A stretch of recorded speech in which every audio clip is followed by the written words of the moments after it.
Share करें। अभी हमारा सेशन बहुत बाकी है, प्रभु आपको आशीषित करें। हम दूसरे सवाल की ओर जा रहे हैं पास्टर साहब। हम अभी वन वर्ल्ड गवर्नमेंट की बात सुनते हैं, एजेंडा 21, वन वर्ल्ड गवर्नमेंट। सो क्या सचमुच में ऐसी कोई तैयारी हिडन वर्ल्ड में हो रही है? आप इस बारे में कुछ प्रकाश डालें।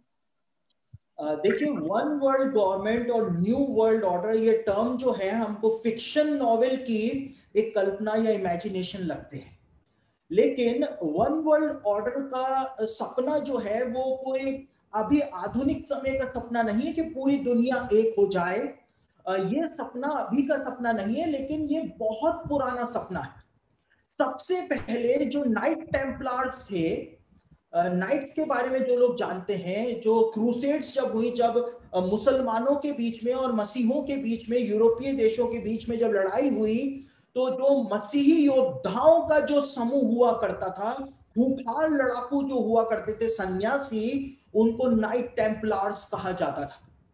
और नाइट टेम्पलार्स जो थे वो वास्तव में मसीही सन्यासियों के भेष में बहुत बड़े षड्यंत्र रचने वाले थे।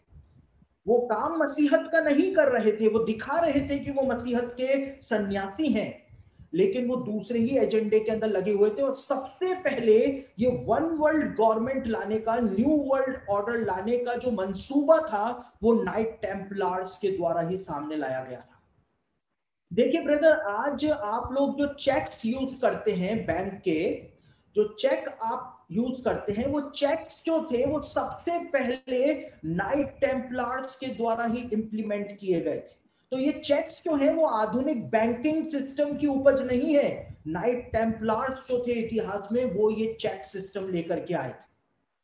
ठीक है, उनका एजेंडा जो था वो कैशलेस सोसाइटी बनाने का था, कि दुनिया में से कैश को हटा दिया जाए और चेक सिस्टम लाया जाए ताकि सबको कंट्रोल किया जा सके। अब आप देखिए, दूसरे विश्व युद्ध तो अभी तक हुआ भी नहीं था कि हिटलर जो था उसने बुक लिखी थी न्यू वर्ल्ड ऑर्डर, यानी हिटलर जो है वो न्यू वर्ल्ड ऑर्डर लाना चाहता था। अब दूसरा विश्व युद्ध जब समाप्त हो गया, तो दूसरा विश्व युद्ध समाप्त जैसे ही हुआ, वैसे ही एक ऐसी संस्था अस्तित्व में आई जो मानव इतिहास में कभी अस्तित्व में आई ही नहीं थी। बेबीलोन का गुम्बद जो था, टावर ऑफ बेबल जो था, उस समय इंसान ने वैसा प्रयास किया था, और उसके बाद 1945 में वैसा प्रयास किया गया था जिसको हम कहते हैं यूनाइटेड नेशंस ऑर्गेनाइजेशन। और यूनाइटेड नेशन ऑर्गेनाइजेशन का जो कॉन्स्टिट्यूशन है, जिसको वर्ल्ड कॉन्स्टिट्यूशन कहा जाता है, कॉन्स्टिट्यूशन ऑफ द अर्थ उसका नाम है, आप उसको पढ़ेंगे तो ये न्यू वर्ल्ड ऑर्डर और ये वन वर्ल्ड गवर्नमेंट, ये आपको किताबी बातें या काल्पनिक बातें नहीं लगेंगी, क्योंकि ये तो यूनाइटेड नेशन ऑर्गेनाइजेशन का दर्शन है कि पूरे विश्व की एक ही सरकार हो और पूरे विश्व में एक ही संविधान लागू किया जाए, एक ही करेंसी लाई जाए, एक ही न्यायालय जो है पूरी दुनिया का हो, सारे बॉर्डर्स जो है वो समाप्त कर दिए जाए। अब देखिए, प्रकाशित वाक्य के अंदर हम पढ़ते हैं कि 10 राजाओं का राज्य जो होगा, 10 किंगडम्स जो होंगे, जो एंटी क्राइस्ट का साथ देंगे। प्रकाशित वाक्य 17 अध्याय में लिखा हुआ है 10 किंगडम्स, यानी 10 किंगडम्स का जो राज्य होगा वो एंटी क्राइस्ट को सपोर्ट करेगा, बीस्ट सिस्टम को सपोर्ट करेगा। और आपको जान करके हैरानी होगी, मैं एक तस्वीर आपको दिखाने जा रहा हूं।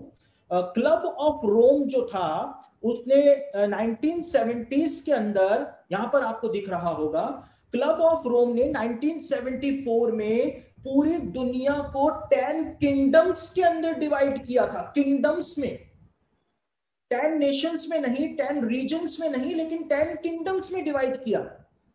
तो 10 किंगडम्स में डिवाइड क्यों किया? और जब बहुत ज्यादा विरोध इसका हुआ, तो क्लब ऑफ रोम ने उसका नाम बदल के 10 रीजन्स ऑफ द वर्ल्ड कर दिया, 10 किंगडम्स, यानी अपने एजेंडे को छिपा लिया। अब हम देखते हैं प्रकाशित वाक्य में एक पशु जो है, एक साम्राज्य, एंटी क्राइस्ट नहीं, लेकिन अंतिम साम्राज्य जो है वो हमको समुद्र में से निकलता हुआ दिखाई देता है। एक पशु को मैंने समुद्र में से निकलता हुआ देखा, यूहन्ना ने कहा। एक पशु, एक साम्राज्य एक पूरा विश्व साम्राज्य जो था वो समुद्र में से निकल करके बाहर आ रहा था। ठीक है, अब मैं जो तस्वीर आपको दिखाने जा रहा हूं, आप इसको देखें, आपको यूहन्ना की बात यहां पे समझ में आ जाएगी कि एक विश्व साम्राज्य जो है वो समुद्र में से निकलता हुआ आपको दिखाई देगा। यूएनओ का, यूनाइटेड नेशंस ऑर्गेनाइजेशन का जो फ्लैग है, उस फ्लैग में जो ब्लू कलर का बैकग्राउंड दिखाया जाता है वो ओशंस यानी महासागर का प्रतीक है, और उस महासागर में से पृथ्वी यानी एक साम्राज्य निकलता हुआ हमको दिखाई दे रहा है। तो यूहन्ना ने जैसा बताया बिल्कुल वैसा का वैसा हमको यहां पर देखने को मिल रहा है। तो ये न्यू वर्ल्ड ऑर्डर जो है या वन वर्ल्ड गवर्नमेंट जो है वो कोई काल्पनिक बातें नहीं है, ये एक पूरे एजेंडे के तहत काम हो रहा है। अब एक और आपको एविडेंस देता हूं। यूनाइटेड नेशंस ऑर्गेनाइजेशन के अंदर जो सिक्योरिटी काउंसिल है उसके अंदर 5 परमानेंट मेंबर हैं जो कि सुपर पावर हैं और 10 टेम्पररी मेंबर्स हैं सिक्योरिटी काउंसिल। अब ऐसी योजनाएं बनाई जा रही हैं कि 2 सुपर पावर्स को इन 5 सुपर पावर्स में और जोड़ा जाए, यानी 7 सुपर पावर हो जाएंगी। और क्यों करा जा रहा है? क्योंकि भारत इतना ज्यादा ताकतवर होता चला जा रहा है कि भारत को सुपर पावर का दर्जा ना दिया जाए, ये एक बेईमानी भरी बात होगी। दूसरी ओर ब्राजील जो है उसको भी सुपर पावर का दर्जा दिए जाने की वकालत चल रही है अमेरिका के द्वारा और दूसरे देशों के द्वारा। तो इंडिया और ब्राजील को इन 5 महाशक्तियों के अंदर जोड़ने की बात की जा रही है और यूनाइटेड नेशंस का ढांचा बदलने की बात की जा रही है। और ढांचा कैसे बदलने की बात की जा रही है? जो 10 टेम्पररी मेंबर्स हैं उनकी शक्तियों को भी बढ़ाने की बात की जा रही है। अगर ऐसा हो जाता है तो हम देखते हैं कि 5 की जगह 7 सुपर पावर्स हो जाएंगी यूनाइटेड नेशंस में और 10 टेम्पररी मेंबर्स और भी ज्यादा मजबूत हो जाएंगे। तो हमको क्या दिखता है? एक पशु जो समुद्र में से निकल रहा था उसके 7 सिर और 10 सींग थे। सींग यानी कि सामर्थ, सींग यानी कि सामर्थ, बाइबल में सामर्थ का प्रतीक है सींग, यानी कि पावर्स। जो 10 टेम्पररी पावर्स हैं और 7 सुपर पावर्स हैं वो हमको निकलती हुई दिखाई दे जाती है। तो बिल्कुल वैसा का वैसा हो रहा है। तो ये काल्पनिक बातें नहीं है। यूनाइटेड नेशंस का जो एजेंडा है वो कैशलेस सोसाइटी का एजेंडा है और इस कैशलेस सोसाइटी को लाने के लिए यूनाइटेड नेशंस बहुत मेहनत कर रहा है। पूरी दुनिया के अंदर ग्लोबलाइजेशन लाया जा रहा है, वैक्सीन के द्वारा भी लाया जा रहा है। पूरी दुनिया एक हो गई है वैक्सीन के द्वारा भी।